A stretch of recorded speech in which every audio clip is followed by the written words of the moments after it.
बिस्मिल्लाहिर्रहमानिर्रहीम। अस्सलाम वालेकुम। और मेरी तरफ से आप सबको गुज़िश्ता ईद मुबारक। ईद से पहले हमने पहले दो चैप्टर पढ़ लिए थे और वो अर्थक्वेक्स और वॉल्केनिज्म से मुतल्लिक थे। आज हम इंशाल्लाह दोनों का कंपैरिजन करेंगे, क्योंकि दोनों ही नेचुरल डिज़ास्टर्स हैं, दोनों में कुछ चीज़ें कॉमन हैं, तो कुछ सिमिलैरिटीज़ और थोड़े से डिफरेंस दोनों को पढ़ेंगे। इसके बाद नेक्स्ट क्लास में हम चैप्टर 3 स्टार्ट करेंगे। लेकिन इन दो चैप्टर्स का आपस में मवाजना कंपैरिजन ज़रूरी है, क्योंकि दोनों ही नेचुरल डिज़ास्टर्स हैं। तो आइए देखते हैं अर्थक्वेक्स और वॉल्केनोज में कौन सी चीज़ें कॉमन हैं। तो अर्थक्वेक और वॉल्केनिक इरप्शन, आपको जैसे अर्थक्वेक की सर डेफिनेशन आपको डेफिनेटली याद होगी कि अर्थक्वेक क्या है। इज़ एन इंटेंस शदीद किस्म की वाइब्रेशन है, shaking of the earth surface है। और इसी तरह जो वॉल्केनोज हैं, वॉल्केनिक इरप्शन में भी वॉल्केनो ऑफ मालूम एक माउंटेन शेप लैंडफॉर्म है जिसमें से लावा इरप्ट होता है, सरफेस पे आता है और ज़रा डीप इनसाइड अर्थ की जो है अंदर से जो विस्कस मटेरियल है, हॉट विस्कस मटेरियल, वो अर्थ सरफेस पे आता है। लेकिन जो दोनों में जो कॉजेज हैं वो tectonic plate is one of the main similarity in both of these natural disasters. Tectonic plates के बारे में भी आपको बताया जा चुका है। टेक्टोनिक प्लेट्स आपको बताया था, टेक्टोनिक प्लेट्स को हम लिथोस्फेरिक प्लेट भी कहते हैं और ये अपर पार्ट और क्रस्ट पर मुश्तमिल है। तकरीबन इसकी थिकनेस 100 किलोमीटर है और लिथोस्फेयर जो है वो ओशंस और ओशंस के नीचे भी है। और तकरीबन ये 7 बड़ी लार्ज प्लेट्स हैं और जो सबसे बड़ी प्लेट है उसका नाम है पैसिफिक प्लेट। और there are other smaller plate as well, consist of 13 smaller plates. तो इस लिथोस्फेयर प्लेट के नीचे एक मोल्टन मटेरियल, मोल्टन रॉक है, that is known as asthenosphere. Asthenosphere के ऊपर जो कि वो rock asthenosphere molten, partially molted molten rock है, तो जिसकी वजह से जो ऊपर लिथोस्फेरिक प्लेट्स हैं उनमें मूवमेंट आती है। और जो जहाँ दो लिथोस्फेरिक प्लेट्स मिलती हैं उसको हमने नाम दिया प्लेट बाउंड्री का।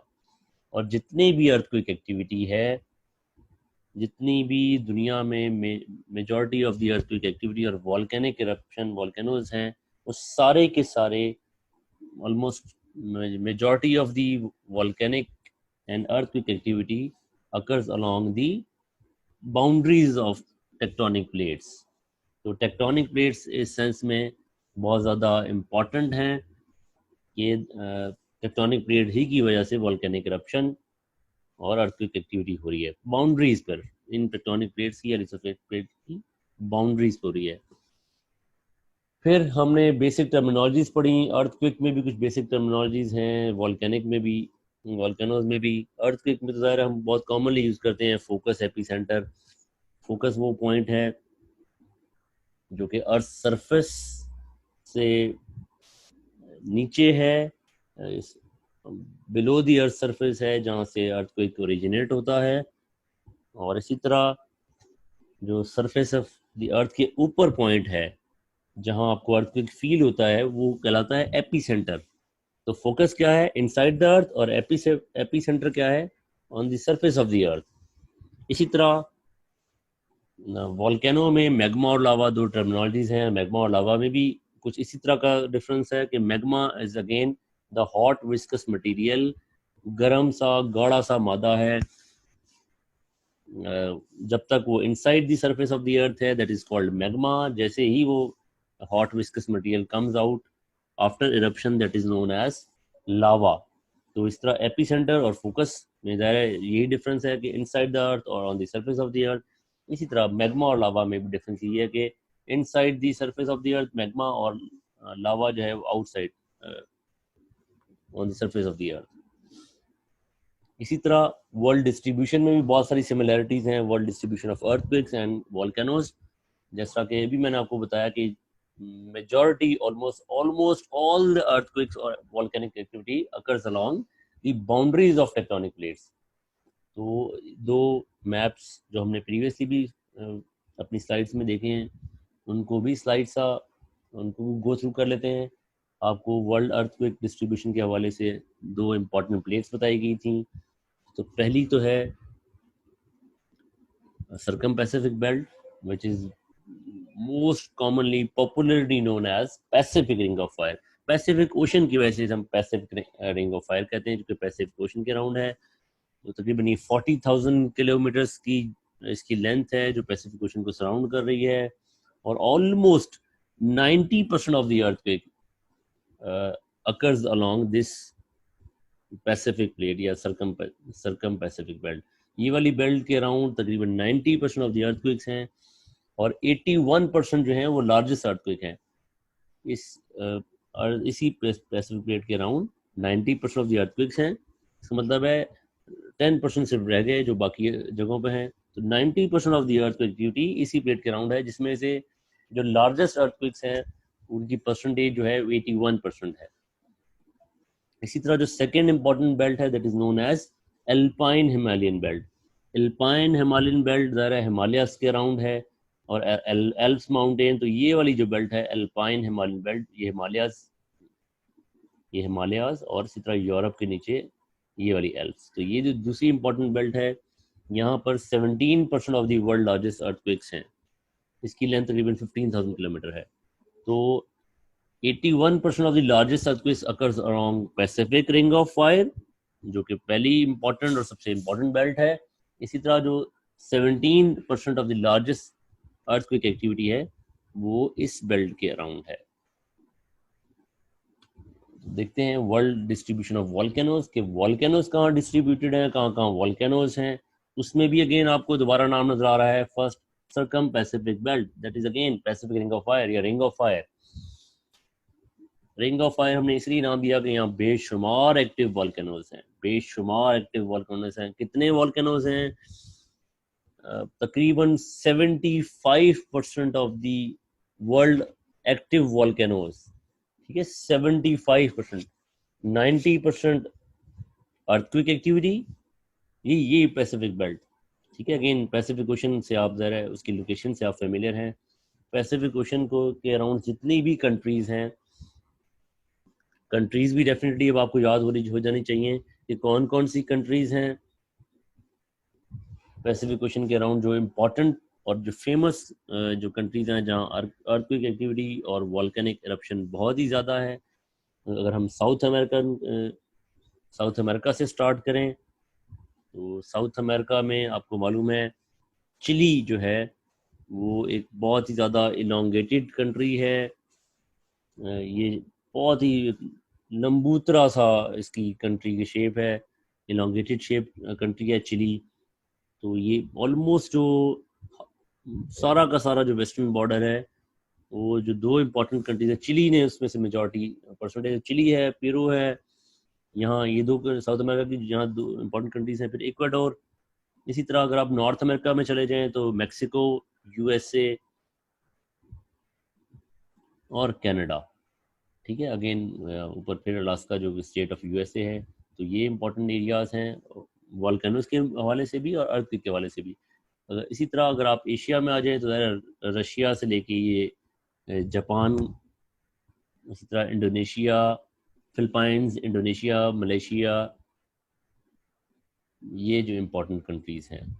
तो यहाँ बहुत सारे अर्थक्वेक एक्टिविटीज़, बहुत सारे एक्टिव वॉल्केनोज, जो कि हमने कुछ एक्टिव वॉल्केनोज के नाम भी पढ़े और कुछ सिवियर किस्म के अर्थक्वेक्स भी हमने रीड आउट किए। ये वो सारे के सारे जो सिवियर टाइप ऑफ अर्थक्वेक्स हैं, severe type of volcanic eruption है, वो इन्हीं कंट्रीज़ के अराउंड है, ठीक है। तो मैंने आपको बताया 75% ऑफ द एक्टिव वॉल्केनोज, तकरीबन 450 वॉल्केनोज हैं जो कि पैसिफिक रिंग ऑफ फायर के अराउंड हैं, पैसिफिक ओशन के अराउंड हैं। फिर इसमें जो सेकंड इंपॉर्टेंट बेल्ट है again Mediterranean belt. Mediterranean belt is somehow is again very similar location है जो अल्पाइन हिमालयन बेल्ट की है। उसमें हिमालयन रीजन नहीं है, लेकिन एल्प्स जो कि मेडिटेरेनियन रीजन के अराउंड ही हैं, मेडिटेरेनियन सी के अराउंड ही हैं, तो वो ये वाला एरिया है। अगेन एल्पाइन हिमालयन बेल्ट भी, इसकी लोकेशन भी इसी जगह पे थी, तो यहाँ भी कुछ एक्टिव वॉल्केनोज हैं। तो कुछ जो थोड़े बहुत जो वॉल्केनोज हैं इंट्रा प्लेट वॉल्केनोज, ये थोड़ी सी एक्सेप्शन है कि प्लेट बाउंड्रीज पे नहीं है, ये in between mid plate boundaries पे भी हैं, बाउंड्रीज पे नहीं है। तो जो सेंटर वाला एरिया है प्लेट्स का वहाँ पर है, तो ये थोड़ी सी एक्सेप्शन है। अदरवाइज सारे की सारी अर्थक्वेक और वॉल्केनिक इरप्शन मैंने आपको बताया वो पैसिफिक रिंग ऑफ फायर के अराउंड है और अल्प्स या हिमालय के अराउंड है। तो फिर हमने पढ़ा अर्थक्वेक्स और वॉल्केनिक इरप्शन या वॉल्केनोज इन पाकिस्तान।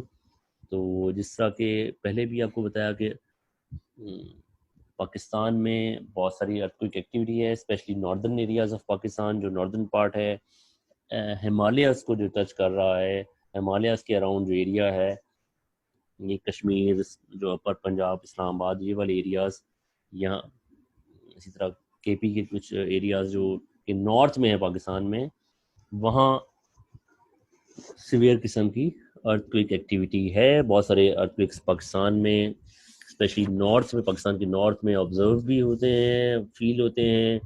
स्मॉलर अर्थक्वेक बहुत सारे फील होते हैं। और पाकिस्तान में जो सीवियर किस्म का अर्थक्वेक है वो 2005 में again northern areas of Pakistan और कश्मीर में आया था 2005 में, जिसकी इंटेंसिटी 7.6 थी रेक्टर स्केल पे, जिसकी इंटेंसिटी 7.6 थी। और मैं आपको पहले ही बता चुका हूँ कि रेक्टर स्केल की जो नंबरिंग है वो 0 से लेके 9 तक है। तो 7.6 is one of the severe earthquake. इसमें तकरीबन 83,000 डेथ्स हुई थी और बहुत सारा जो इकोनॉमिक लॉस है, और एक अप्रोक्सीमेटली 6 मिलियन जो यूएस डॉलर है उसके अराउंड ये लॉस हुआ था।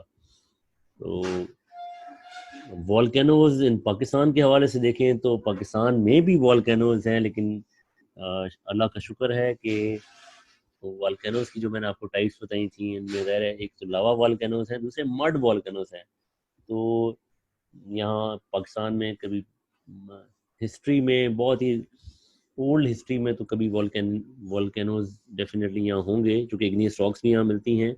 लेकिन अब पाकिस्तान में in fact after the independence of Pakistan कभी वॉल्केनिक इरप्शन नहीं हुई, चूँकि वॉल्केनोज यहाँ है ही नहीं, मड वॉल्केनोज हैं यहाँ पर। तो मड वॉल्केनोज आप कह लें और सॉफ्ट से वॉल्केनोज हैं, जिसमें से मड इरप्ट होती है बहुत ही स्लोली, और मीथेन गैस इरप्ट होती है। तो मड वॉल्केनोज इतने डेंजरस नहीं है।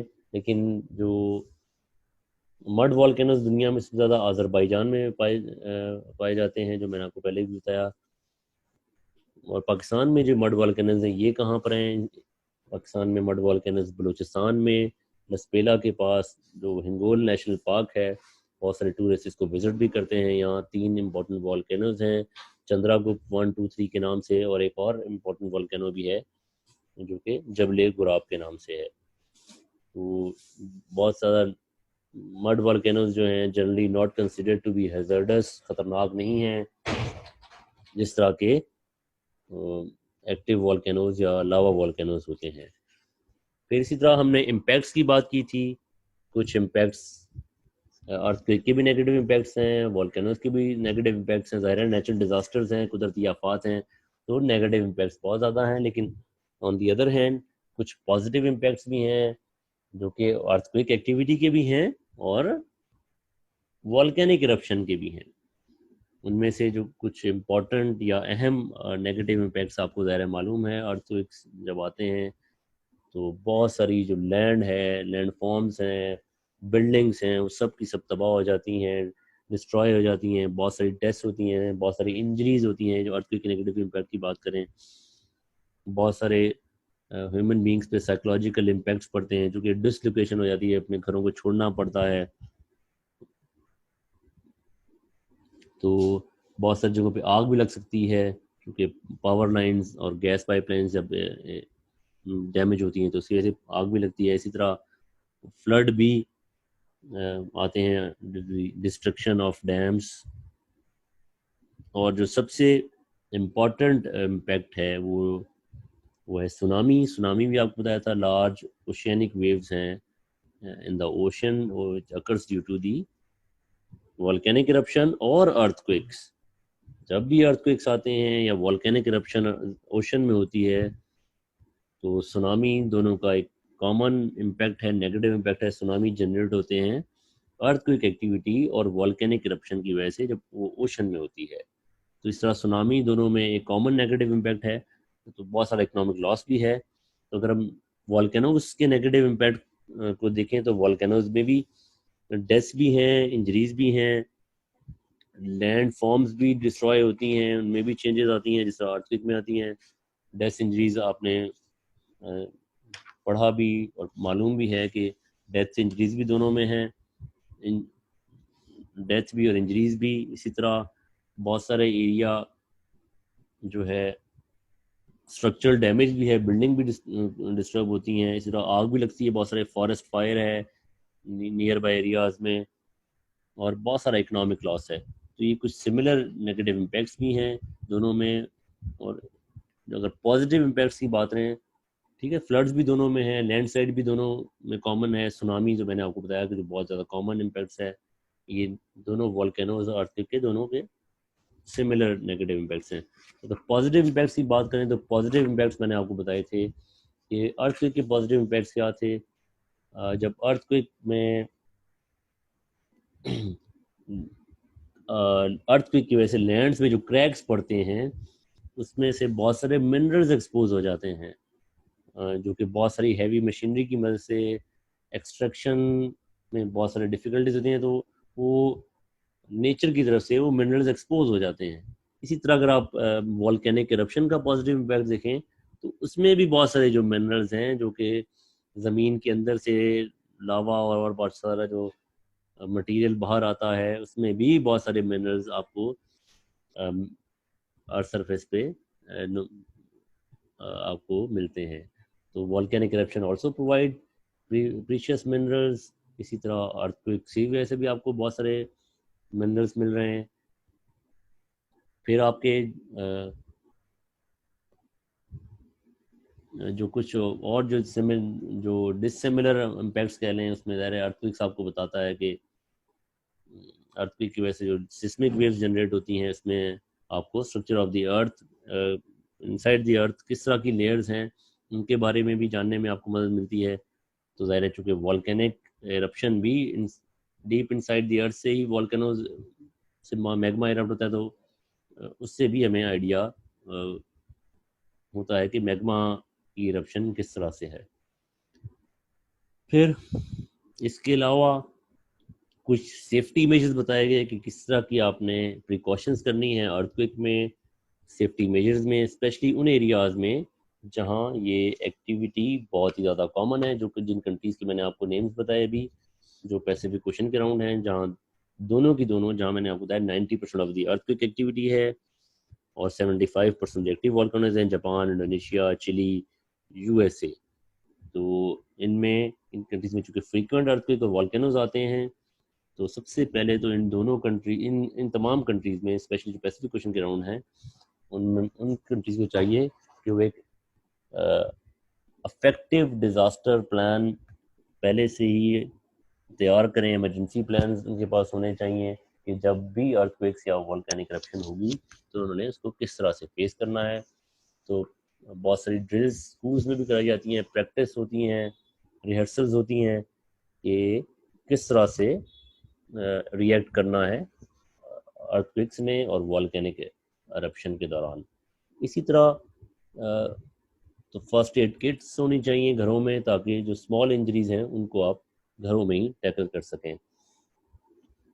तो बच्चों को भी ख़ास तौर पे प्रिपेयर किया जाता है कि किस तरह से बिहेव करना है इन दोनों नेचुरल डिज़ास्टर्स में। और एक जो सबसे इम्पॉर्टेंट एक प्रिकॉशंस है, सेफ्टी मेजर्स हैं, वो ये है कि स्पेशली जो इवैक्यूएशन ऑर्डर्स हैं जो इंस्ट्रक्शंस हैं अथॉरिटीज़ की तरफ से, उनको डेफिनेटली फॉलो किया जाना चाहिए कि कब कब आपने एरिया को अपने छोड़ना है। ये सारे गवर्नमेंट ऑफिशल्स जो हायर अथॉरिटीज़ हैं, जो रिस्पॉन्सिबल अथॉरिटीज़ हैं बहुत सारे कंट्रीज़ में, जिस तरह हमारे कंट्री में भी नेशनल डिज़ास्टर मैनेजमेंट अथॉरिटी है, इस तरह डिफरेंट कंट्रीज़ में डिफरेंट नेम से ये अथॉरिटीज़ मौजूद हैं। तो उनके ऑर्डर्स को फॉलो करना, उनकी इंस्ट्रक्शंस को फॉलो करना भी बहुत ज़्यादा इम्पॉर्टेंट है। इसी तरह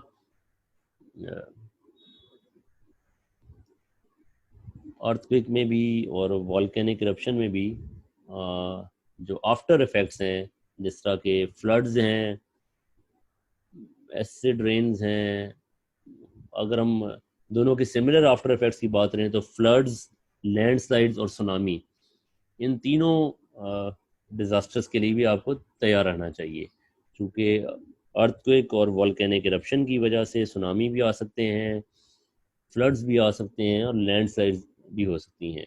तो इन तीनों के लिए भी, तीनों जो जो इंटरकनेक्टेड डिजास्टर्स हैं उनके लिए भी ह्यूमन बींग्स या जो areas living around, people living around Pacific ocean, उनको भी मेंटली प्रिपेयर रहना चाहिए। तो ये कुछ कॉमन इम्पैक्ट्स है, कॉमन इम्पैक्ट्स, नेगेटिव इम्पैक्ट्स, इसी तरह सेफ्टी मेजर्स जो कॉमन थी वो आपने देख ली। तो इस तरह जो अर्थक्वेक और वॉल्केनस में हमने आज के लेक्चर में जो दोनों one of the two top natural disasters in the world, इसमें जो सिमिलैरिटीज थी और थोड़े से डिफरेंसेस थे, खासतौर पे सिमिलैरिटीज को हमने फोकस किया। तो आई होप इस लेक्चर की मदद से भी आपको दोनों जो नेचुरल डिजास्टर्स हैं, यानी कि फर्स्ट 2 चैप्टर्स हैं आपके, उसको समझने में थोड़ी सी मज़ीद आसानी हुई होगी। तो इंशाल्लाह नेक्स्ट वीक से हम चैप्टर नंबर 3 स्टार्ट करेंगे, जो कि